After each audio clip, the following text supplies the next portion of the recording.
What is up, everybody? I'm George Mossey. Please say hello to my co-host, Tyler C. Hi. Welcome to the George Mossey Show. So we watched You, Me, and My Ex, and this was season 2, episode 9. A lot has happened. So April, Lauren, Roy, and John were not on this episode, but that doesn't mean there wasn't drama. There was a lot of drama. So we have to jump in and talk about this because we're going to run out of time. I already know. But I want to start off with Alex and Caroline because their baby Bowen was brought into the world and we got to watch it and we saw it. And it was a hard experience for Caroline. She had 3 epidurals and she had 3 days she wasn't allowed to eat. There was a long process for Bowen to be brought into the world, but he was there. He was beautiful. He's healthy. He did have some issues, but he was still able to go home. So that is a promising thing. And his jaundice levels were lowered.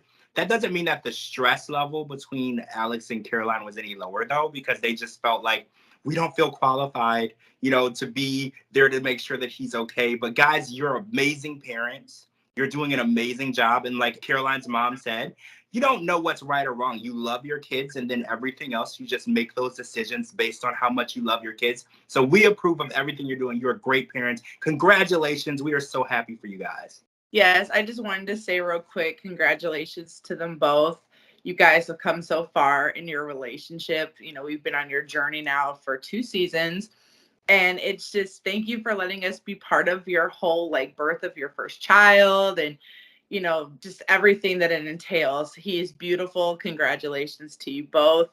Such a cute blessing. And I'm so happy for both of you. So Matt and Kinsey finally had a conversation, right? This conversation has been boiling and it needed to happen right when Chelsea moved in. But Kinsey finally got the nerve to say, look, this is not easy for me. I'm not okay with this. And I need her out of the house. I need her gone. I can't deal with it. And even to make things worse, Matt has been acting kind of weird because he and Chelsea have been sneaking away to plan an engagement, a huge engagement situation for Kinsey, which she's been waiting for 4 years. This is something that she really wants. And Matt's worried that it's all going to fall apart because him being secretive and going behind her back is it's necessary, to plan the engagement, the proposal that he wants to do for her. He wants it to be memorable and special, but she looks at it as, where are you and Chelsea at and what are you doing and why do I feel like I'm the third wheel? So I'm hoping that things don't fall apart in the process because we also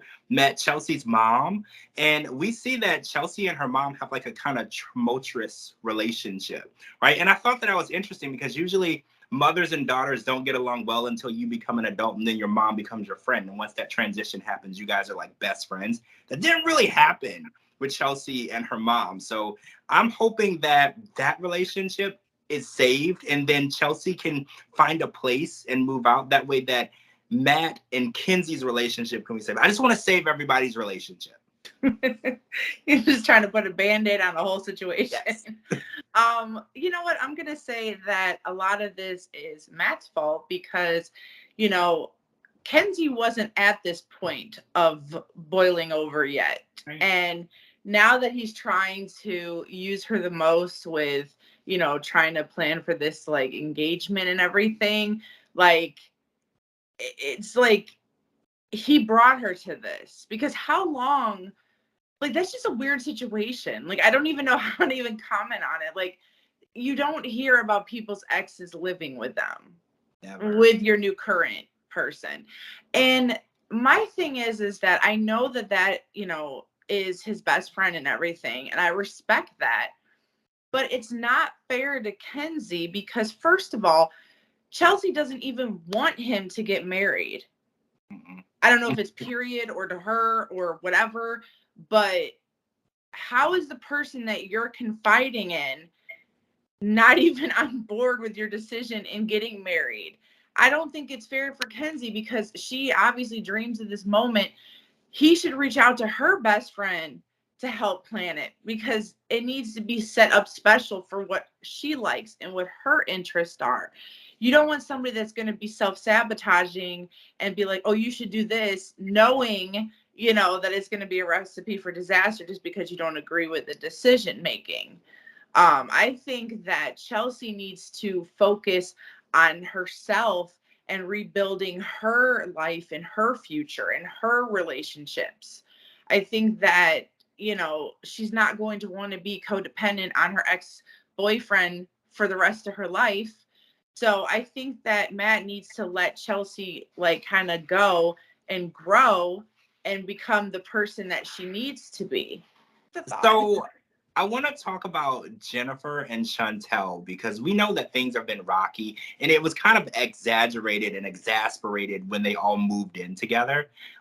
Jennifer did say that things were kind of rocky before that, but now things are getting a little worse. So we watched them try to have a romantic picnic and talk, but the conversation got kind of serious because Jennifer was talking about her legal rights if they were to divorce, who would get Camila, what the situation would be. And it kind of caught Chantel off guard because she was like, the thought of Jennifer and I not being together, like after 8 years, is nauseating. It makes me feel literally ill. So I know that's never the intention of where Chantel wanted this to go. So I think that this is a good time for them to reevaluate where these problems are and where the root of it is. Because even Jennifer said, she was like, I know you don't drink, you don't like to drink.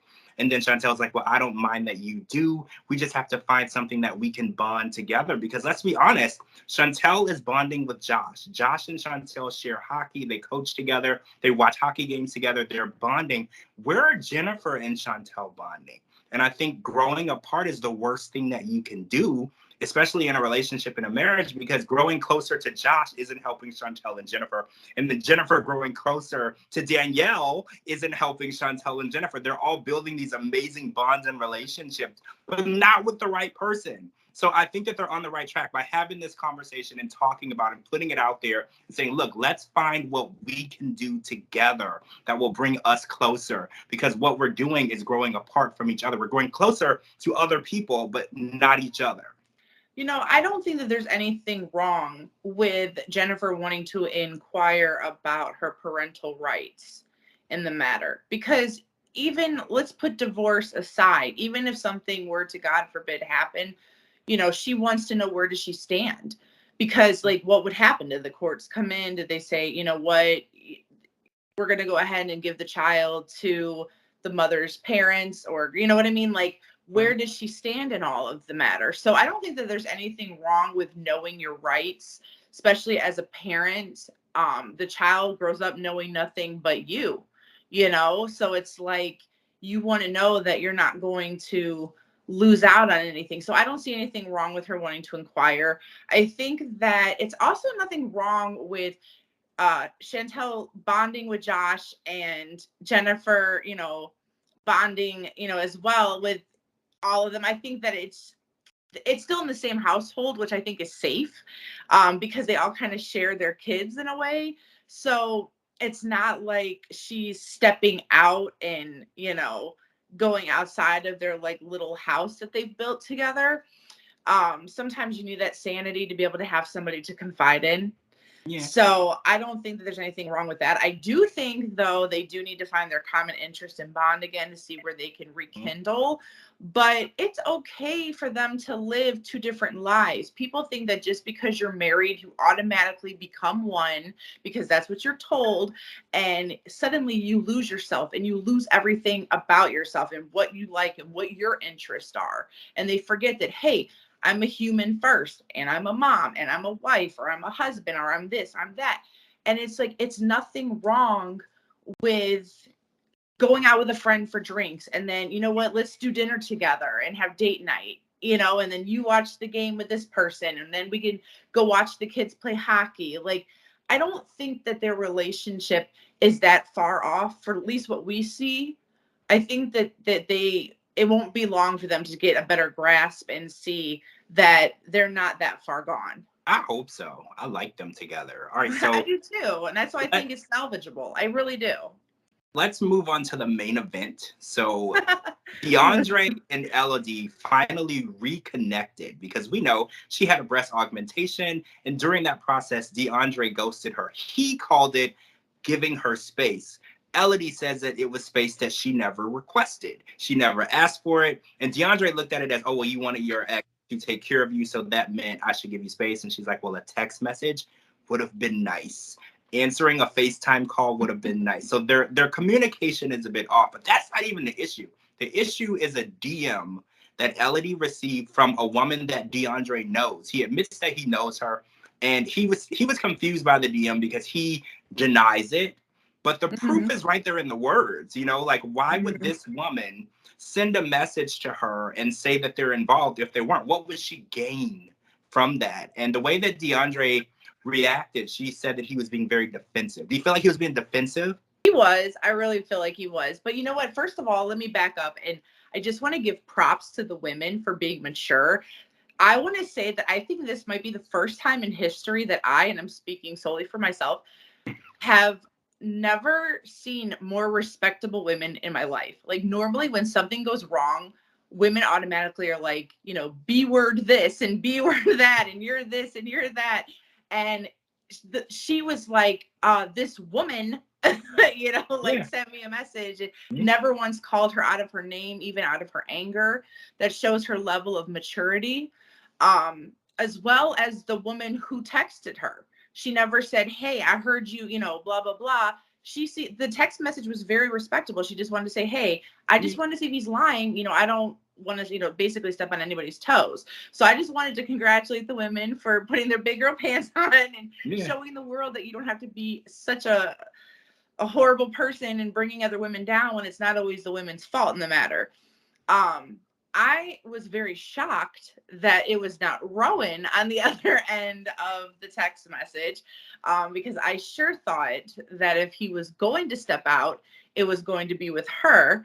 But I don't think that Elodie deserved that at all. And just by her addressing the situation, there's nothing wrong with that. She didn't even like raise her voice or cause drama or cause a scene at the ice cream place. What do you think about DeAndre's reaction when he said, okay, so you confronting me makes me feel like I don't want to be a stepfather? Because I think those two things had nothing, I think Elodie said it, they have nothing to do with each other. So how do you feel about his conclusion? Like, well, you're being like this, so I don't want to be a father to your child. Like, I hated that. Okay, I like all of them, so I don't want anybody to think that like my comments or anything is putting any one of them down. They're like one of my favorite couples on the show, so I don't want anybody to think like, oh, you're just playing favoritism with one side and not the other. I really think, and I hate to say this, and if I'm wrong, I'm really sorry, but I don't think he was ready to be a stepdad. I really don't. And the reason why I say that is because I really don't think that he's done living his Playboy lifestyle. We see a lot of athletes, you know, there are a lot that love their family life. But deep down inside, the majority of them are still living the lifestyles and the parties and, you know, just not being tied down to one single person. And then you're playing a father role and the father is still present. So that's tricky. How are you going to be a good stepfather? The father is still present and he seems to be a very good father to her daughter. So that's a lot to live up to. So I don't know if he, in my opinion, is ready for the role. So I think anytime that he could throw that in there, he would, because it really doesn't have anything to do with it. I mean, you cheating has nothing to do with whether or not you could be a good parent. You could be a dog and a horrible, horrible human being, but you could be a hell of a parent. I mean, literally, it could be night and day. So, you know, I think that if he was feeling some type of way, he needed to just be honest with her. Because if he ever wanted to have any type of future with her or her child, honesty is the best policy. And I don't think that she deserved to be recovering, finding that out. That's just not fair. And that's not cool to do that to somebody. I agree. Ari, run out of time. Next week, it's getting even better. This season is just heating up. All right, guys, I'm George Mossey. Make sure you follow me on all social media platforms at George Mossey, georgemossey.com, and anywhere you get your podcast. And this is my co-host, Heather C. You need to follow her, too, because we do this together. All right, guys, we'll talk to you guys really soon.